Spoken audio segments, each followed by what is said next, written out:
J'avais un rendez-vous avec des personnes qui doivent changer le système informatique de la société. Et j'ai essayé de comprendre quelque chose, mais c'est vraiment pas facile pour moi de comprendre ça. Je faisais de mon mieux. Je m'appelle Ivan, je suis un des fondateurs d'Astigilat. Et je suis à la fois un des designers de la boîte, mais aussi avec mon associé Benoît, on s'occupe de l'organisation, de la gestion. Benoît et moi avons un background plutôt de artiste. On a fait l'école des beaux-arts, on est censé faire de la peinture et en fait on se retrouve à gérer une société. Donc on n'a pas du tout été formé pour ça, on fait de notre mieux.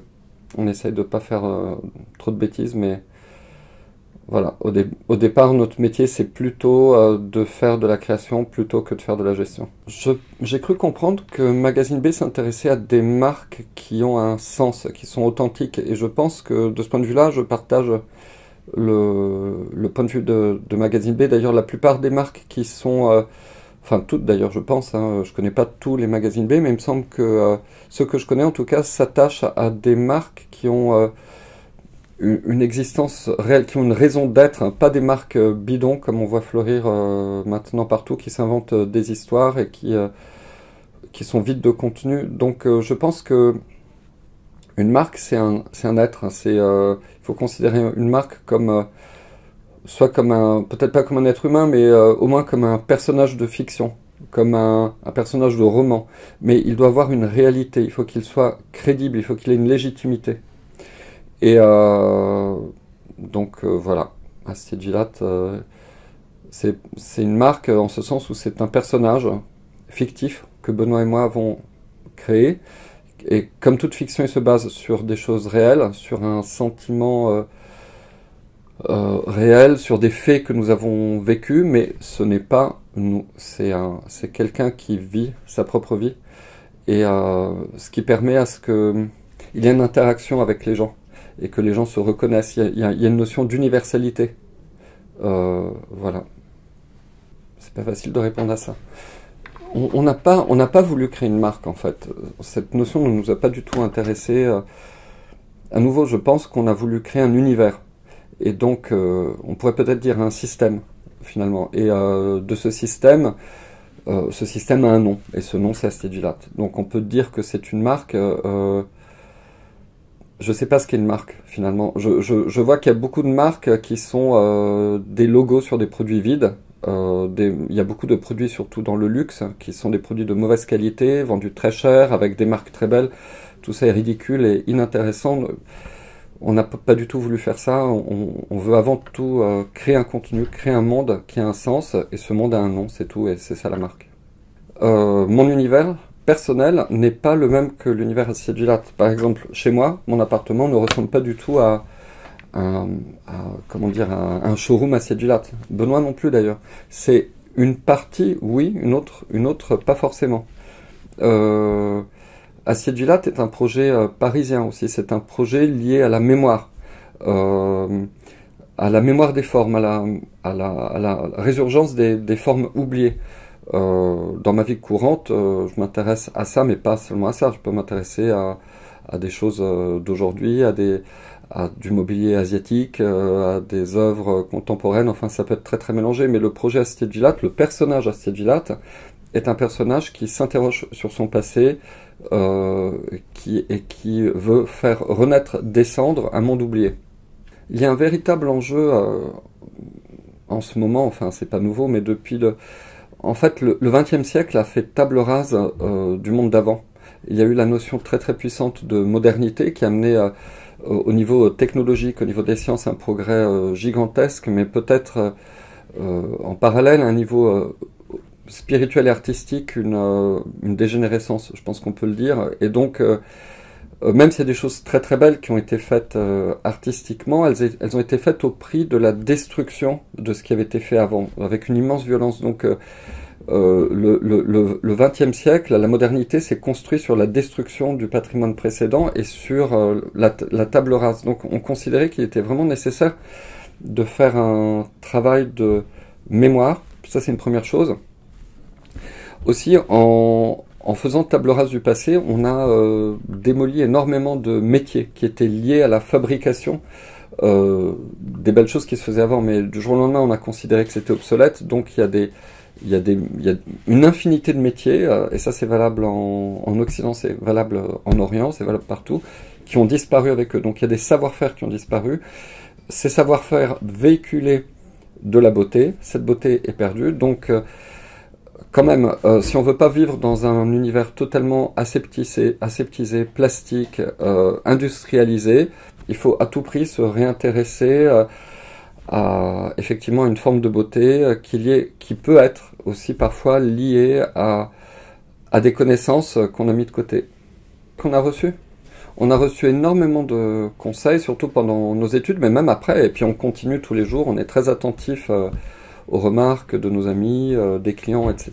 Et rien n'est statique, donc effectivement on est tout à fait perméable. Je pense que un des conseils quand même qui nous a beaucoup marqué, un de nos professeurs aux Beaux-Arts est un peintre extraordinaire qui s'appelle Leonardo Cremonini, c'était un Italien, et Cremonini s'interrogeait beaucoup sur la question du goût. Finalement, c'est quoi le bon goût?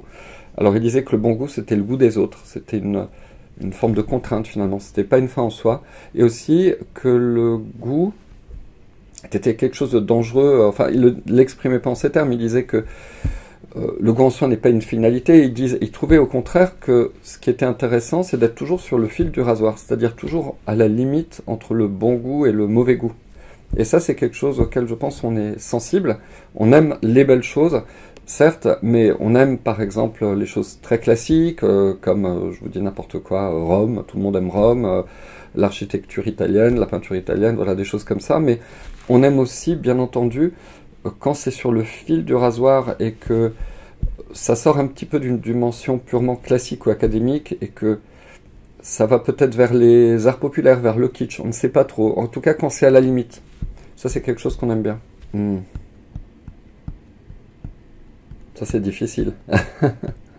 J'ai du mal à avoir un regard sur moi-même, je me vois pas trop. Peut-être que, effectivement, donc tu dis que j'ai dirigé une boîte depuis 25 ans, c'est vrai. Je me sens pas tellement comme un directeur de boîte, pourtant oui, c'est ce que je fais. J'ai du mal à m'identifier à quoi que ce soit. Vraiment, j'ai vécu entre la France et l'Italie. En Italie, je me sentais français. En France, je me sens italien. J'aime pas me renfermer moi-même, m'encapsuler dans une définition, et donc peut-être que c'est quelque chose que j'évite de faire. Je sais pas, je me vois pas, je ne sais pas. Ah, ça c'est intéressant. Je voudrais devenir une meilleure personne, ça c'est sûr. Je pense pas que je sois une très bonne personne pour l'instant. Enfin, je fais ce que je peux, mais c'est pas génial. Mais j'aimerais par exemple être plus calme, être plus j'aimerais pouvoir faire des progrès mentaux finalement, c'est-à-dire pas tellement développer ma situation personnelle, professionnelle, etc. Mais plus un jour arriver à développer des qualités mentales que pour l'instant je l'ai pas. Être plus patient, voilà, développer mes qualités, pouvoir aider les gens autour de moi, mes amis, etc. C'est plutôt ça que j'aimerais faire. Je trouve que Magazine B est un projet vraiment intéressant, unique. D'ailleurs, on aimerait bien que ça existe en France. D'ailleurs, je pense qu'il faudrait qu'il le traduise en français, que ce soit vendu en français, parce que c'est vraiment un beau projet. C'est très inhabituel. Pour des Français, c'est très très inhabituel parce que c'est un projet qui s'intéresse à des institutions finalement commerciales, sans en faire vraiment la publicité, en essayant de comprendre son mécanisme interne. Je trouve que c'est un très beau magazine, hein, j'aime beaucoup.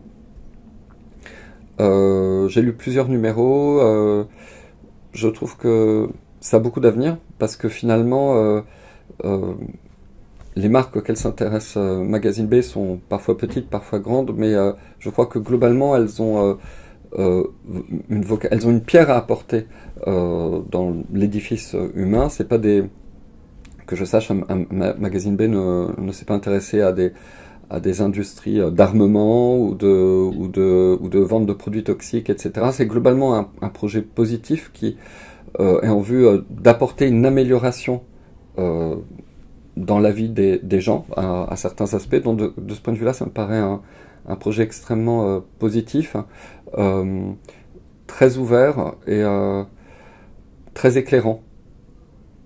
Je pense que Magazine B a de beaux jours devant lui.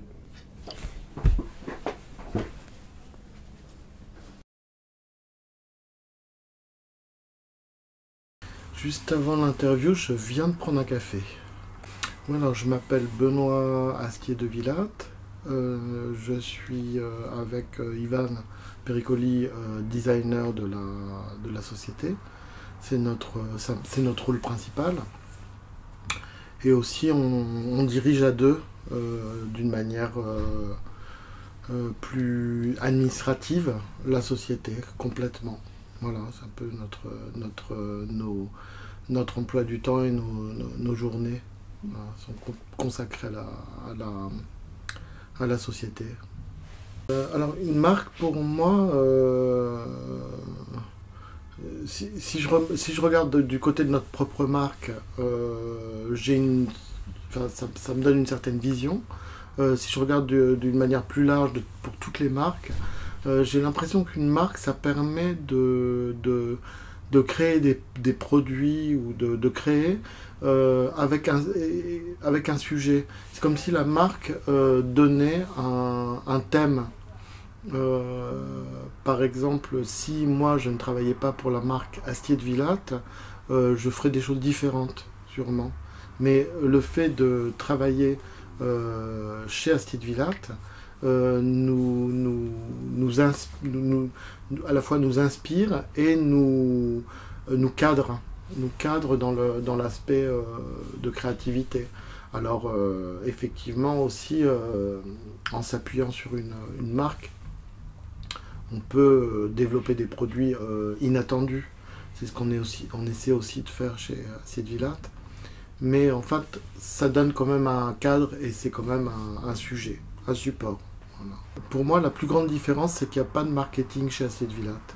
Et je pense que dans toutes les marques modernes, l'aspect marketing a énormément d'importance. Et nous, notre grande idée, qui n'est pas notre grande non-idée du marketing, c'est qu'il n'y a pas de marketing. Voilà. Et au début, on le faisait sans s'en rendre compte, et petit à petit, à travers les années, on se rend bien compte qu'il n'y a pas de marketing. Voilà. Alors effectivement, c'est deux univers différents, puisque l'univers Astier de Villatte est partagé avec Ivan Pericoli. Donc c'est un petit peu comme si on était dans un appartement en colocation. Donc ça pourrait être uniquement mon univers ou mon histoire ou l'histoire tirée d'un héritage, mais c'est pas le cas parce qu'on est deux. Voilà. Donc voilà, je sais pas si ça répond bien à la question, mais alors il y a une définition du beau que je trouve très importante, que je trouve inspirante et puis qui va revenir un peu qui est pour moi comme une boucle, c'est qu'on dit que le beau est la splendeur du vrai. Et pour moi, cette idée de beau, c'est vraiment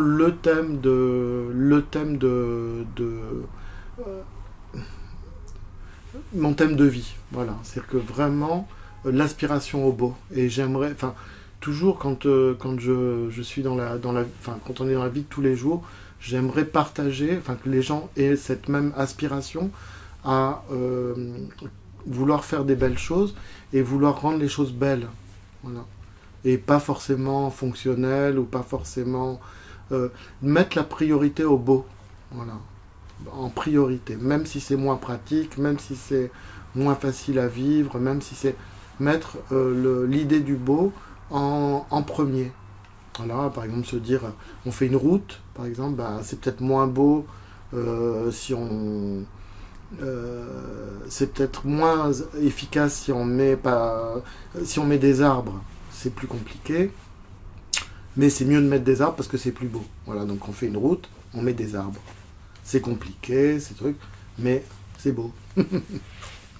Je crois que ce qui m'a impacté le plus, c'est forcément de naître dans la famille dans laquelle je suis né. Et en découlant de cette naissance, la naissance à Rome et la rencontre, la connexion avec l'univers de Setsuko et de Balthus. Ça, c'est vraiment quelque chose qui m'a... Voilà. Parce que je pense que le Balthus, quand je suis né, c'est-à-dire dans les années 60, c'est peut-être une des rares personnes qui avait un aura, qui était écoutée, et qui avait encore cette idée justement de faire des belles choses. À l'époque, dans les années 60, on mettait la priorité à la modernité. Et Balthus mettait la priorité au beau. Et donc, c'est lui qui nous a, à travers bien sûr mes parents, qui avaient cette même sensibilité en fait, qui a pu tout seul imposer, enfin disons, créer un petit courant qu'on suit, qui est de ne pas faire confiance à la modernité. Voilà. Ne pas faire complètement confiance à la modernité. Voilà. Et ne pas en faire une religion ou un Eldorado. Depuis que j'ai créé, c'est-à-dire que depuis qu'on a créé avec Ivan Assiedvilat, la société a beaucoup évolué et on a beaucoup évolué aussi. Donc pour moi, je suis peut-être, depuis le début, je suis peut-être 3 personnes différentes. Je suis une personne, disons, le début de la société, j'étais une personne qui avait entre 20 et 30 ans. Au milieu, j'ai commencé à atteindre les 40 ans, voilà, et maintenant j'ai 60 ans. C'est trois Benoît différents. Donc après, on pourrait rentrer dans les détails, essayer de définir le Benoît plus jeune, le Benoît qui est intermédiaire, et le Benoît qui est en train de vieillir. Mais voilà, c'est difficile parce que je pense qu'on est tout le temps, on change tout le temps. Voilà, on change tout le temps. On est, voilà, chaque seconde, voilà, il y a un cheveu qui tombe, il y a un ongle qui pousse, il y a, voilà, on change, voilà. Donc c'est très difficile de définir, ou si, peut-être la définition, c'est qu'on est tout le temps en mouvement et tout le temps en train de changer. Voilà. Donc c'est peut-être ce qui nous définit. Ouais. Oui, c'est que dans le futur, j'aimerais bien être plus heureux, plus détendu, mais voilà, il va falloir que j'y travaille. Ouais. Alors ça, c'est une question intéressante, parce que, en fait, tout de suite, quand on me dit Magazine B à 10 ans, pour moi, une société, c'est comme un personnage, c'est comme un être vivant. Et quand on me dit Magazine B à 10 ans, je vois un enfant de 10 ans. Donc quand je vois un enfant de 10 ans, je trouve que ça a tout le charme d'un enfant de 10 ans. Et bien sûr, il va grandir, il va passer par des périodes adolescentes. C'est pas toujours les moments les plus faciles. Il faut profiter du fait qu'il ait 10 ans, parce que c'est un très joli âge pour un enfant.